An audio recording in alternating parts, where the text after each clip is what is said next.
there I am on the top of Gokuri. The sun is coming up. And the rays are cutting through the mountains like it's cutting through Everest. And there I am. And I remember holding my camera. And in my tummy, I had butterflies. I knew the very moment when I got that picture that I hiked up there for. And I put the camera on a rock next to me. And I just spent the rest of the time kind of taking it all in through my own eyes. And I just had tears pouring down my cheek. And really something happened that day in the mountains. Hello, everyone, and welcome back to the Empowering Women podcast. I'm your host, Shannon Baumgartner. And on behalf of Empowering Women in Industry and our incredible founder, Charlie Carruth, thank you for joining us as we continue to connect, educate, and empower women across industry. You know, summer, it has its special way of inviting us to try something new. Maybe it's exploring a new place, taking on a challenge, or simply saying yes to something that feels just a little bit outside of our comfort zone. And today's guest, well, it reminds us that adventure is not reserved for mountain climbers. It's available to anyone willing to take that first step. I'm joined by Alexandra Nemeth. She's an international mountain leader, a polar guide, photographer, author, and the first Hungarian to climb the highest mountain on every continent, including Mount Everest. What I think makes this conversation so special, it isn't just where she's climbed, it's what she's learned along the way. Together, we are going to explore courage, resilience, purpose, and why the biggest risks often lead to our greatest growth. So whether you're standing at the base of a mountain or you're simply facing a decision that's stretching you in a new direction, I hope today's conversation inspires you to choose the climb. So let's get started today on our own climb, and I will see you on the other side. Welcome, everyone, to the Empowering Women podcast. For me, summer has a funny way of waking up our adventurous side. The days get longer, the sunshine lingers a bit, and there's suddenly this little voice inside of us that says, maybe, just maybe, it's time to try something bold. Well, today's guest, she definitely did not start small. Alex Nemeth is an international mountain leader, polar guide, photographer, and the first Hungarian to climb the highest mountain on every continent, including Mount Everest. Her journey across the legendary 7 summits and her lessons along the way are captured in her book entitled Beyond the 7 Summits, where she invites readers to push past their limits and discover strength, especially where the air is a little thin. Today, we're talking about adventure, risk, resilience, and why sometimes the biggest growth happens just outside our comfort zone. So, Alex, I am so excited to welcome you to the Empowering Women podcast. Oh my God, that was an amazing introduction. Thank you so much for having me. Absolutely. This is going to be a great story for those of us that might need a little risk push in the right direction. So, Alex, I know you've climbed the highest mountain on every continent, and you've stood on the summit of Everest, which I can't even imagine, to be honest. I know every big adventure's got to start somewhere, though. So can you take us back to the beginning of your story and what first sparked your love for the mountains? Of course, happy to. So I didn't grow up in the mountains in the way that people might expect. I was born in Hungary, and actually I went to a classical musical school. Wow. From age of, I know, it's a good thing that I didn't pursue singing, to be honest. So I spent 8 years in this musical school between age of 7 to 14. And I spent a lot of time traveling across Europe on tour buses with the choir. And I always remember this one thing. So I would always choose the window seat to see the mountains. And the Alps just completely fascinated me. even back then, even when I was really, really young. But the real turning point came many, many years later in 2012. I already lived in the UK and I was burnt out in my job. I used to work in marketing. I always jokingly say I used to have a proper job. So I quit my job and I went to Nepal completely alone, completely by myself, just Oh, wow. me and my camera. And I went to the Nepal Himalayas and I hiked up to Gokuri. This is a beautiful little viewpoint. And I actually raised the sun to get up there because I had this image in my head. I wanted to capture the sun rising behind Mount Everest. And now this is that not many people get to see because this is not like a normal hiking or trekking route. And to be honest, it's really hard to describe, but it was one of these very emotional moments when just something shifts inside you. And I didn't have words for it back then, but now looking back, I think that was the moment when everything began and shaped even how I guide today and, how I capture the world with, through my lens. And also as a guide, I just try to create those moments, those kind of moments for people that I take into the mountains, those like very, very special moments that they stay with you. So there I am on the top of Gokuri, the sun is coming up. And the rays are cutting through the mountains like it's cutting through Everest. And there I am. And I remember holding my camera and in my tummy, I had butterflies. I knew the very moment when I got that picture that I hiked up there for. And I put the camera on a rock next to me. And I just spent the rest of the time kind of taking it all in through my own eyes. And I just had tears pouring down my cheek. And really something happened that day in the mountains. That's beautiful that you can actually trace it back to a moment. So it was a little bit of a lead up, but it wasn't a series of moments. It was literally the sun shining and I light know. coming in the clouds. I feel like you need a movie theme for that moment. Yeah, I think so too. But imagine being up there on this kind of, on this kind of hilltop, and you look around, and all you see all around you are the Himalayan mountains, 6, 7, 8,000 meter peaks surrounding you. And that was a really humbling moment. Yeah. So that happened during your solo trek in the Nepal Himalayas, if I understood you right. So what made you, was it that moment or later that you thought, man, I just might take on all 7 summits? I mean, that's just crazy. Well, funny enough, it didn't start back then, and it didn't even start with climbing. It started with photography. So after Nepal, I returned to London, and I spent quite a bit of time in the Scottish mountains and over here in the Alps, trying to figure out if I had a style, like a landscape photography style. And somewhere along the way, I realized I needed a bigger project. I needed something that could push me creatively and personally. So the idea of climbing the 7 summits came from that. It came from a photography angle, to bring these remote mountains, to bring these remote places closer to people who may never be able to get to see them or get a chance to climb them. So it became a combination of a challenge, a creative challenge, and it had that extra purpose. Oh, I like that. Because I'll be honest, I thought maybe you were just captured by that moment and then it just grabbed you. But it sounds like you wanted to share that with other people.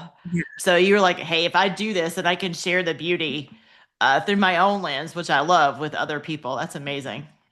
Yeah, absolutely. And also came from a kind of a frustration as well, if I can even use this word, because I've never been a patient person. And it just shows you how a project can change your life. I've never been a patient person. And suddenly I found myself in the Scottish mountains, in the Alps, like sitting on a rock, waiting for waiting for the sun coming up or a sunset, waiting for the perfect light. I'm like, okay, click. Yeah, I've just spent, 2 days driving over here and then climbing up to all these viewpoints. But the whole thing really shifted from, it's no longer frustration. It's something that I really want to work on, and I really want to throw myself into the deep end and Mm, combine it being in the mountains. And I'm mm, just so grateful for photography, mm. for this challenge or project even, because this is how I was born. I love it because you found your purpose, and your Yeah, purpose continue to widen, obviously. yeah, Um, exactly. I think many of us can't even, I'll speak for myself, I can't even wrap my head around the adventures that you've seen. So I think many people and our listeners dream about big adventures, but far fewer of us actually pursue them. So at one point you just talked about this. You've left the you used to have a real job, like you called it, a traditional career path to follow the calling. What helped you take that leap? I mean, how did you evaluate the risk and make that big decision? That's a huge decision that you've made many times over. That's a really, really good question. And I think people assume that I just quit everything and I went for it. But actually, it happened a little bit more in a Mm, gradual way. So after Everest, which was the final summit of the Seven Summits journey, I went straight back to the office. I went straight back to my marketing job for mm, another year. But something has already changed. And I remember sitting at my desk in the office and realizing that my heart and my head just weren't in it anymore. I remember, being involved in these creative marketing projects that I also really, really enjoy doing.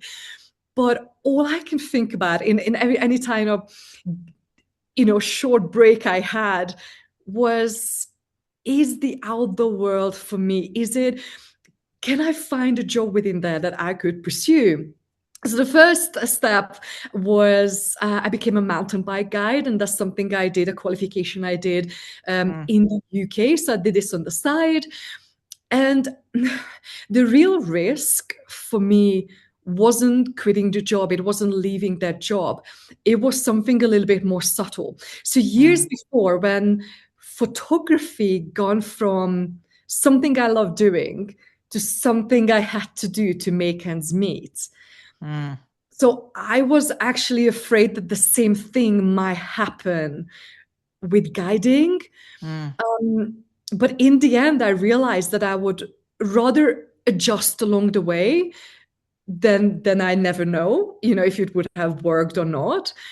And still today, this is how I think about risks and taking risks. Less about avoiding, but more about understanding what matters and if it matters enough to take it.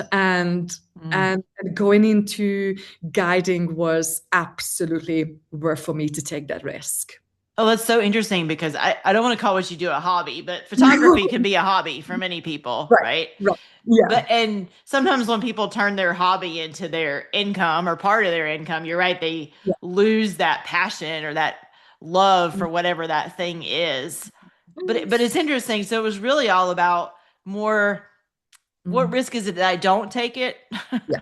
Yeah, And exactly. then saying, I know we'll have to adapt along the way, right?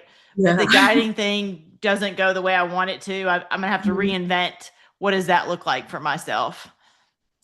Yeah, absolutely. And I remember coming back from Everest and, I went back to my marketing job and I was being interviewed in radio, TV, different media outlets. I was on podcasts and Mm, people asked me, how did it change you?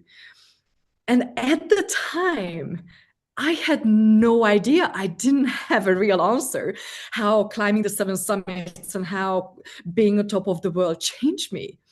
And now years later, I really know the answer.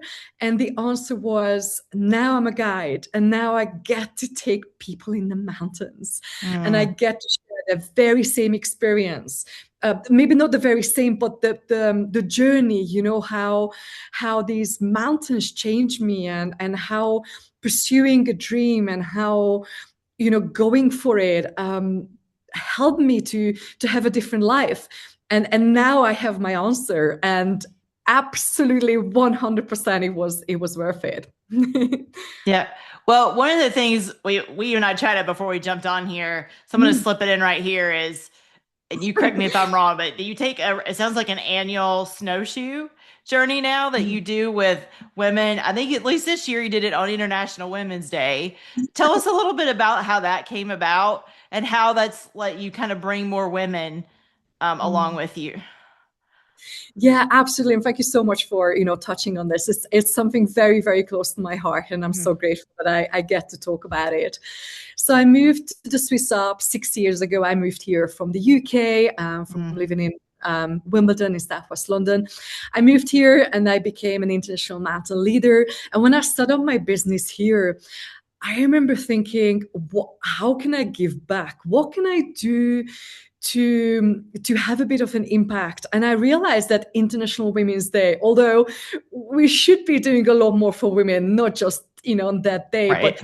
but that gave me such a good excuse to organize an event, complete free event. I mean, to the point that I was asking local businesses and local friends if they could lend their snowshoes. I already had maybe 4 or 5 pairs anyway for my business, but I didn't want anybody to make the journey here and having to rent them or think about snowshoes. So I wanted to make it like as free and available to anyone as possible. So it was 4 years ago that a couple of days before International Women's Day, I put up this Facebook post, I remember, like groups saying, hey, this is what I'm doing. And if you want to come along, this is the day, this is the meeting point. And I had to turn women down because I think after 12, I was like, it just got a little bit too much, too big. And here I do something different. So if somebody wants to come back and return to that weekend,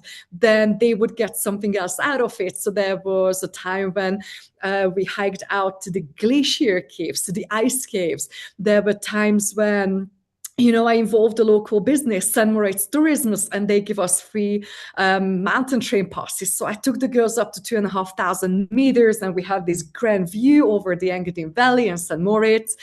We have local businesses, like amazing granola. They would pitch in with these little bottles of granolas and giving them out to the girls. So I really wanted to make it quite inclusive, and I wanted to include the local business as well and say, look, this is what I'm doing, and I'm giving up 1 or 2 days of the highest of the high season of my winter guiding here, but let's do something amazing. Let's give something to these women. And it wasn't just like giving them something, material, physical, but I remember the very first time I did this event. I sat down with the girls, we had a little picnic lunch, and I asked every single one of them why they're here and why they would, even respond to my message a few days before this event. And they said, Alex, there's no event like this in Switzerland where it's aimed for women and we feel that support and we feel like we can try something new. And they felt like, okay, this is going to sound cliche, but they used the word empowerment. They said, now we feel like we can go into nature, we can go hiking in mixed groups as well, and we're not going to feel like we're going to be the slowest, or, we're not going to have that confidence issue when there are guys around. And honestly, Shannon, I was almost in tears, and I was thinking, this is exactly what I wanted to achieve. And that gave me the boost the very first year to do it every single year since then. So this year it was a weekend adventure. We stayed up in the mountains in a mountain hut. So we hiked on the snowshoes during the day. We did a little summit. We watched the sun setting together. We had dinner together in the hut, playing cards and laughing. And we woke up early in the morning again to watch the sunrise together. Again, we did a little summit on snowshoes, and then we hiked out. And it was, sorry, going on about it for too long, but it was You're good. empowering, and for me as well, to see the girls, bonding and making friends and supporting each other. So sometimes I would take a step back and I would just be watching my ducklings, helping each other. I'm like, oh my God, I'm so proud and I'm so happy. Well, I never thought about this, but what you said was it really gave them confidence. And they talked about confidence to get out into nature and hiking and all that kind of good stuff. But I imagine even in their day-to-day lives, lives, it gave them confidence because they thought, oh, well, if I can go do this thing, then what else can I do? Right? What else can I do in my job or my family or my community that Yeah. I considered impossible or not Yeah. within my reach? Yeah. Yeah, I love that. Well, this kind of leads into my question. I'm sure that climbing Denali or Everest is very physically tough. I can't imagine. But I imagine there's a mental toughness to it. So, was there ever a moment during any of your seven summits journey when things got really hard and you had to dig deep to keep going? Oh, I'm sure there's a every lot. expedition. You can pick more than one. To be honest, every expedition has its own challenges.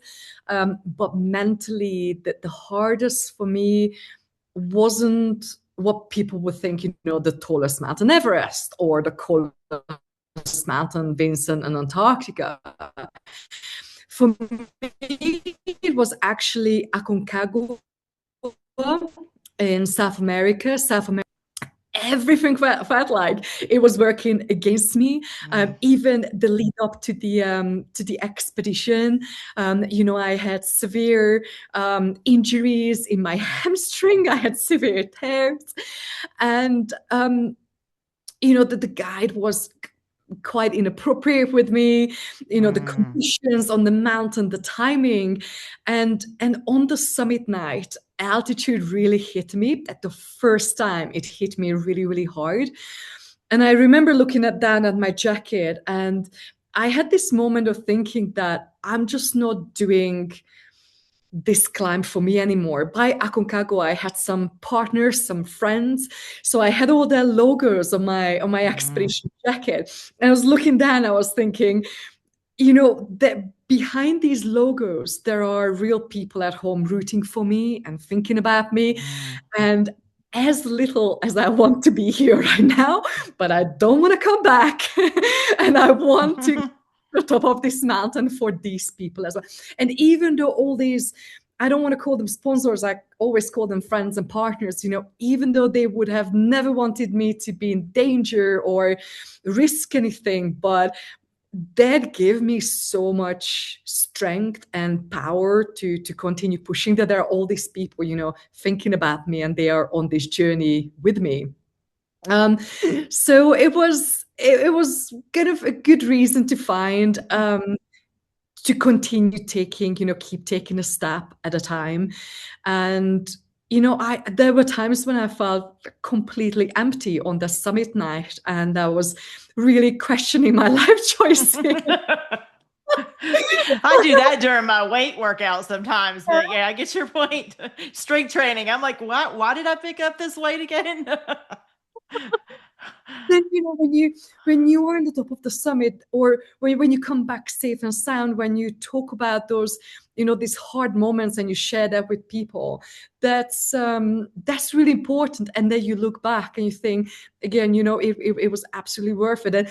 And I also think that these moments really make us stronger, because not every lift weighting sessions in the gym, or not every high altitude mountaineering expedition is going to go well. Right. If it does, it was probably too easy. At times you need to face that. Oh my God, this Yeah. is hard. But I'm just going to continue. I'm going to keep lifting that weight, and I'm going to keep going back to the gym. I'm going to keep going back to the mountains, and I think this is really where that growth happens as well. Yeah, I've been trying to learn when things are really bad and think to myself, what am I trying to learn from this, or what can I learn from this? Yeah, but I love that even though your community, I'll call it, wasn't there, they were there. Yeah. And when you look down your jacket, I think what you were seeing was accountability in a way, but I think you were Mhm. also seeing community. You knew those people wanted you to succeed and to make that trip. Oh my gosh, absolutely. And that's what happened. And I really don't like talking about negative things, but so many things happened to me before and during that expedition, that I turned all that negative energy and negative thinking, that this is too hard, I can't do it, or how long can I keep going, into something that would be fueling me, something that like kept fueling me to keep going. And I used that mental strategy quite a few times since then, and not just on expeditions, but maybe when I'm racing cross country on my bike and I'm thinking, oh my gosh, there's a headwind, or I can't feel my legs anymore.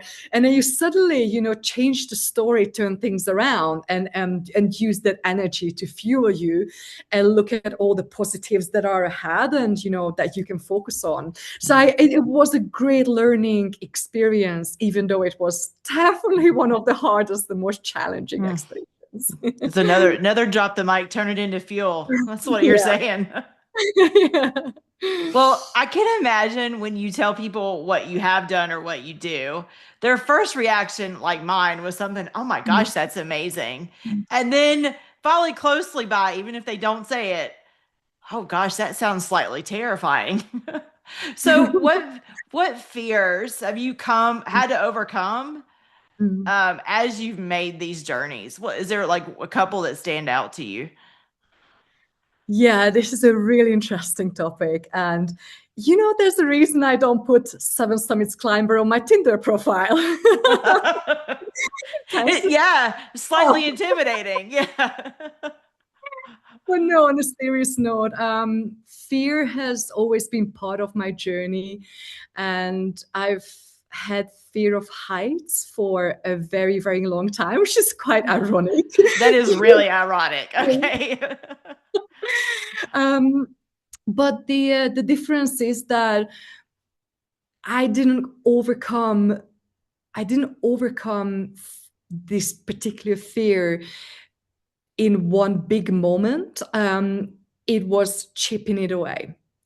Chipping away at it, one climb at a time, gradually exposing myself to more and more technical areas, more exposure, more height. And of course, that sometimes leads to funny moments as well. I remember climbing Oceania's highest mountain, Carsten's Pyramid in Indonesia.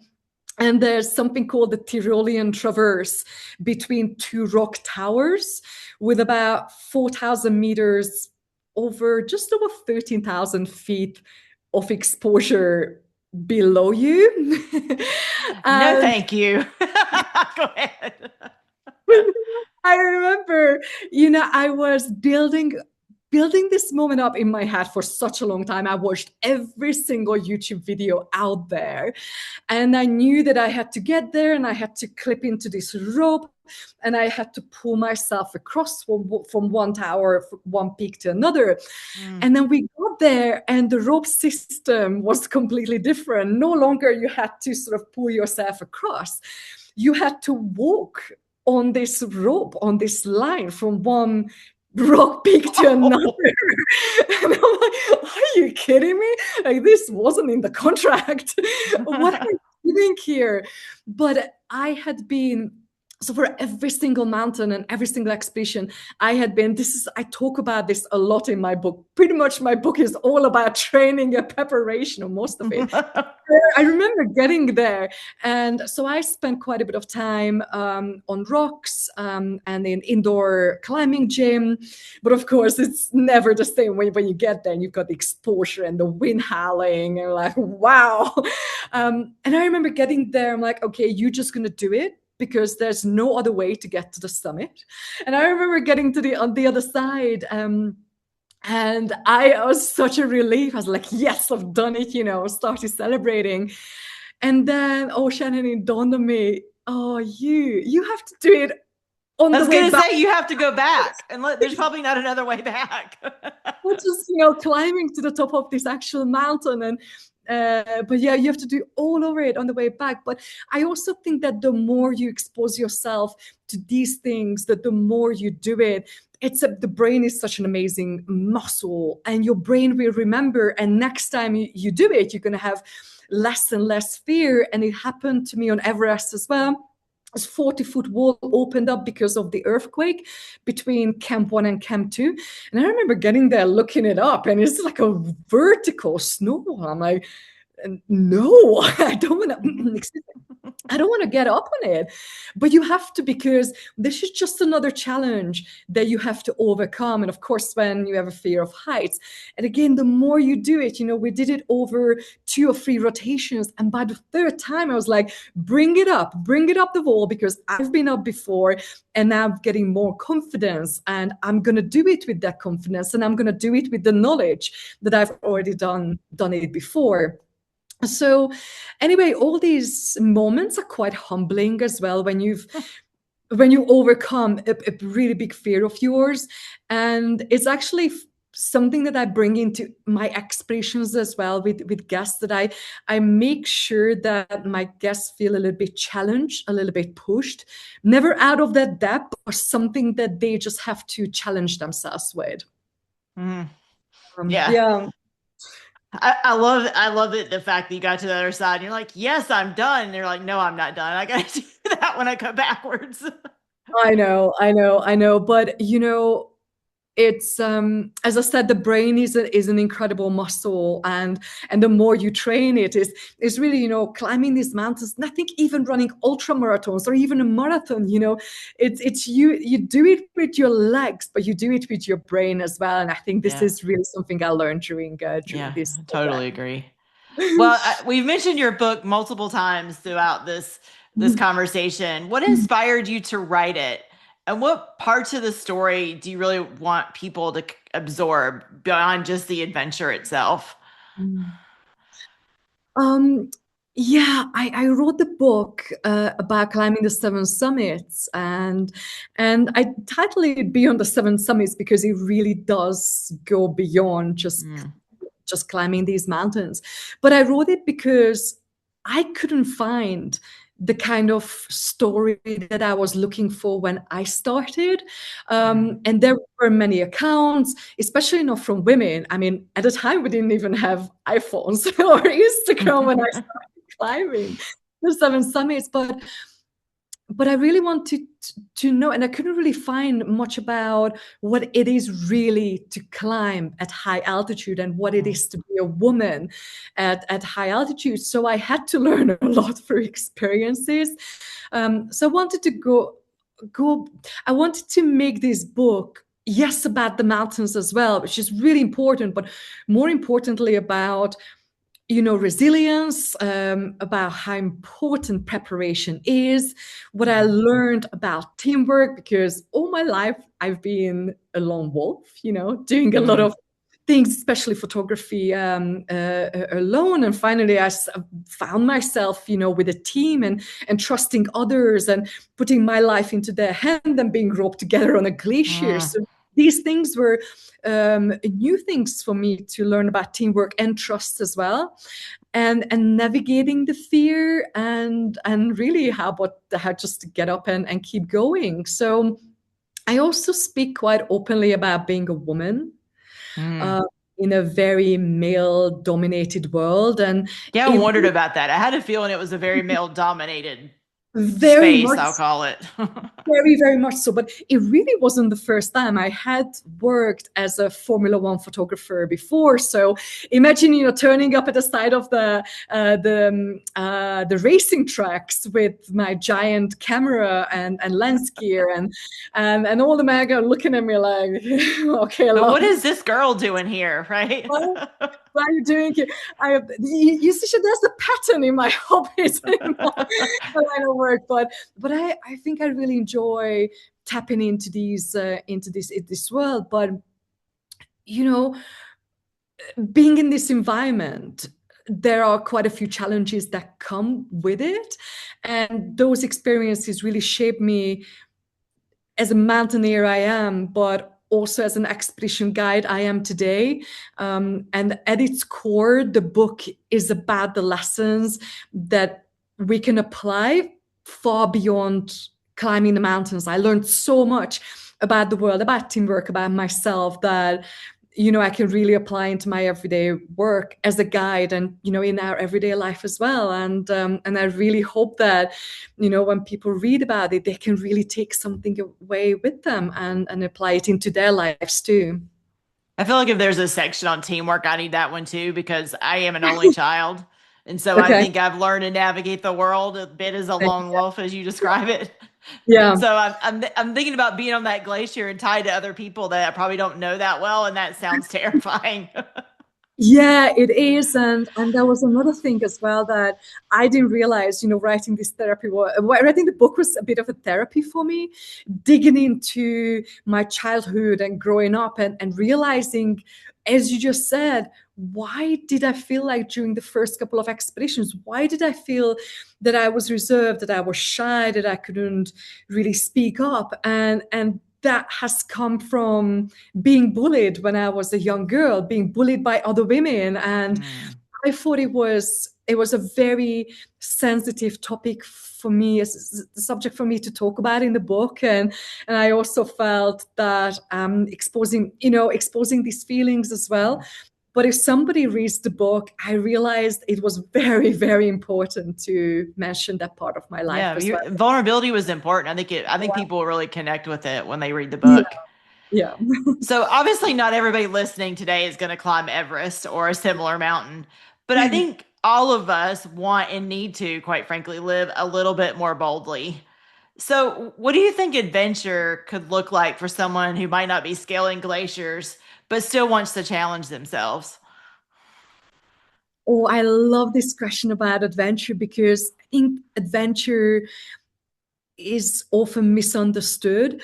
It Mm, doesn't have to mean extreme risk or standing on top of Mount Everest. For me, adventure is stepping slightly beyond what feels comfortable, mm, trying something new as well, putting yourself in a situation where you don't have the answers. That could be, I just giving examples, that could be traveling somewhere new, um, doing your first multi-day hike, mm, sleeping in a tent in nature, if it's something you've never done before, or even just saying yes to something that you feel a little bit, uncertain about. And that's what I actually do when I build my guided trips as well. Adventures that are accessible, but still feel like that I know my guests are going to step outside of their comfort zone. So for me, it really means that's what adventure comes down to. Yeah, and I've heard this um, every day trying Mhm. to put yourself a little bit out of your comfort zone. So it could be Yeah, something yeah. silly like taking a really cold shower when you're used to Mhm. like warm showers. It could be if you're a social media person, it could be Yeah. reaching out to a complete stranger or someone you admire, for example. And it almost doesn't matter in that case, like if the person responds, it's like you took the leap to Yes. try it. And you build that, I think you said this earlier, you build that confidence muscle Yeah. when you do that. Exactly. And you can start small, you can start that adventure, just in the area where you live, or once you've done that and maybe you slept outdoor, slept in your tent, maybe just put a tent in the garden and start there, and then you can build from there. Yeah, I think I live close to my neighbors. They probably think I would be crazy if I pitch a tent in my front yard, but that might be kind of an interesting test. But then again, don't care about what the neighbors Yeah, think, right? right, exactly. Well, I got Maybe what. one final Yeah. real question for Sure. you. If somebody listening, Mhm. hopefully through our conversation and through your inspiration, they feel that little spark, that urge to Mm. take a risk, try something new, or chase a dream, what advice would you share with them based on what you've learned? Oh, I think this is something I maybe mentioned before very briefly, but I'm really glad you asked it because I truly believe that people regret things Mm, they didn't do far more than the mistakes that they made along the way. And to be mm, honest, mistakes are, I think they're part of our growth anyway. That's how you learn, yeah. that's how we adapt. And that's how that confidence grows as well. That's how we become confident. So if there is the spark, that curiosity, then listen to it. Listen Mm. to it. You don't have to go all in immediately, but just take that one step outside your comfort zone. Mm. And sometimes the easiest way is to, when you take the first step, that you're not alone, but you're in the right environment and you've got the right people around you. So it's really up to you, but just go out and take the first step. Mm. I Yeah, so also you think, often regret what you don't do, is what you're saying. yeah, Yeah, absolutely. Yes. Yeah. I love it. Definitely. I Well, live. Alex, where can folks find your book? Because I have a feeling there's a lot of people going to read it after they listen and are inspired by you. So my book is available on my website, alexnumber7summits.com. And you will find a whole section, a whole menu button on the book, along with, everything else about the 7 summits. And yeah, they can order it there. I would also love to come and visit you guys in the States, maybe this year, maybe next. But yeah, in the meantime, I'm very flexible, and I can post books from Switzerland or from the UK. Mm. And I always put a personalized message in. I think that's really, Oh, really important, that there's a personalized message with a little signature, and just adding that extra kind of personal element to that's it. awesome. So if people want to follow your adventures other than your website, where can they find you online? Yes, of course, I'm on Instagram. I say of course, but I'm on Oh, yeah. Well, if Instagram. you're a photographer and you're doing what you're doing, I hope you're on Instagram. I am on Instagram. So it's also Alex number 7 summits.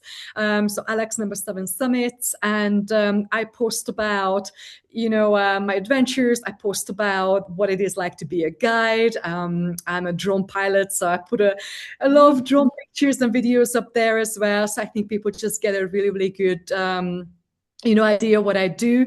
And also, even when I have a new expedition coming up and that's open to people to join me, that's where I post Okay. those flyers as well. Mhm. Well, Alex, this has been amazing. You have inspired me today to take, I've got to figure out what that risk is, but you've inspired me today to take a risk. So I will speak for those listening. I'm hoping there are more out there that feel the same way. So thank you so much for being with us and for inspiring us all to step way outside our comfort zone. How about that? That's amazing. Thank you, Shannon. Thank you. Thanks, everyone. We'll see you next episode. Bye.